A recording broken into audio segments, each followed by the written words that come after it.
लोजपा में टूट और परिवार में बिखराव के बाद लगातार जिस तरीके के बयानबाजी पशुपति कुमार पारस के लोजपा गुट और चिराग पासवान के लोजपा की तरफ से आ रहे थे, उसके बाद यही लग रहा था कि चाचा और भतीजा दोनों एक दूसरे को ठिकाने लगाने में लगे हुए हैं।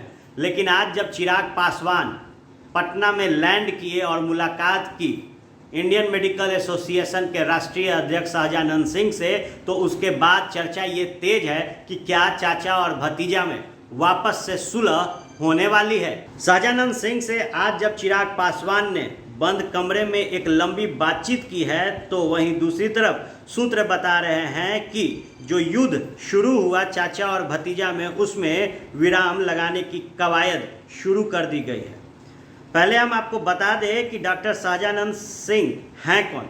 पटना के बड़े सर्जन हैं। मेडिकल क्षेत्र में इतनी पैठ है कि देश में डॉक्टरों के सबसे बड़े संगठन IMA के राष्ट्रीय अध्यक्ष चुने जा चुके हैं। राजनीति में सक्रिय नहीं हैं, लेकिन राजनेताओं से बेहद मधुर ताल्लुकात के लिए जाने जाते रहे हैं। बिहार के कई राजनेताओं से डॉक्टर सहजानंद सिंह का बेहद नज़दीकी संबंध रहा है। पासवान फैमिली से बेहद करीबी रिश्ते सहजानंद सिंह का रामविलास पासवान के पूरे परिवार से बेहद अंतरंग संबंध रहा है। वे स्वर्गीय रामविलास पासवान के नज़दीकी तो थे ही, पशुपति कुमार पारस से भी उनके बेहद करीबी संबंध रहे हैं। लोजपा के सूत्र बता रहे हैं कि डॉक्टर सहजानंद सिंह से कुछ दिनों पहले चिराग पासवान की फ़ोन पर बातचीत हुई थी। दोनों में तय हुआ था कि जब चिराग पटना आएंगे तो मुलाकात होगी। चिराग पासवान ने खुद कहा था कि वे सहजानंद सिंह के घर आएंगे। उसी बातचीत के बाद चिराग पासवान जब गुरुवार को दिल्ली से पटना पहुंचे, तो सबसे पहले डॉक्टर सहजानंद सिंह के घर पहुंच गए। चिराग जब दिल्ली से पटना पहुंचे तो एयरपोर्ट पर उनके स्वागत में दर्जनों गाड़ियां थी। चिराग पासवान ने ज़्यादातर नेताओं को श्री कृष्णापुरी आवास पर रहने को कहा। कुछ चुनिंदा नेताओं के साथ वे राजेंद्र नगर स्थित सहजानंद सिंह के आवास पर पहुँच गए। पहले ड्राइंग रूम में औपचारिक मुलाकात हुई और फिर सहजानंद सिंह के साथ चिराग पासवान बंद कमरे में चले गए। दोनों के बीच उस कमरे में तकरीबन आधे घंटे तक बातचीत हुई। चिराग पासवान ने अपने करीबी नेताओं को भी नहीं बताया कि बंद कमरे में आखिर चर्चा क्या हुई है।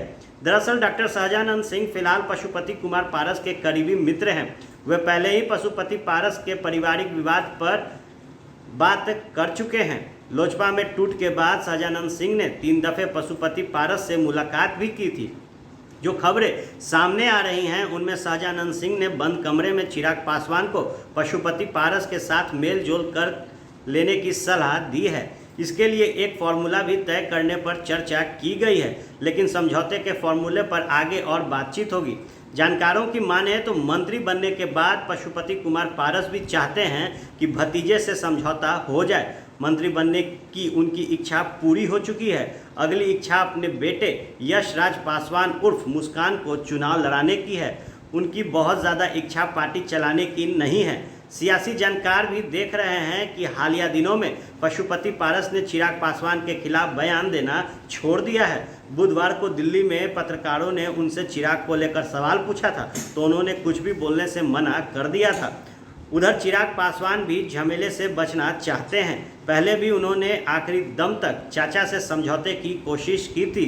जानकार बता रहे हैं कि परिवार के कई और सदस्य चाचा भतीजा के बीच समझौते की कोशिश कर रहे हैं। ऐसे में सहजानंद सिंह पहल रंग ला सकते हैं, लेकिन इसमें कई बातें तय होनी हैं। फिलहाल ये कहना कि समझौता हो ही जाएगा, ये जल्दबाजी होगी। बहरहाल जिस तरीके का आज सियासी सफ़र चिराग पासवान ने किया है, उसके बाद लगता है कि आने वाले समय में जो रिश्ते टूट गए थे, उसके जुड़ने की संभावना तेज है। जो कवायद शुरू की गई है और जिस तरीके के सूत्र, जिस तरीके के एक धरा सहजानंद सिंह पासवान परिवार के लिए रहे हैं, उसके बाद आज जब चिराग पासवान ने पशुपति कुमार पारस के एक सबसे अच्छे मित्र से मुलाकात की, तो लगता है कि अब बात बन जाएगी। अब बने रहे फर्स्ट पे झारखंड के साथ। खबरों का सिलसिला यूं ही चलता रहेगा।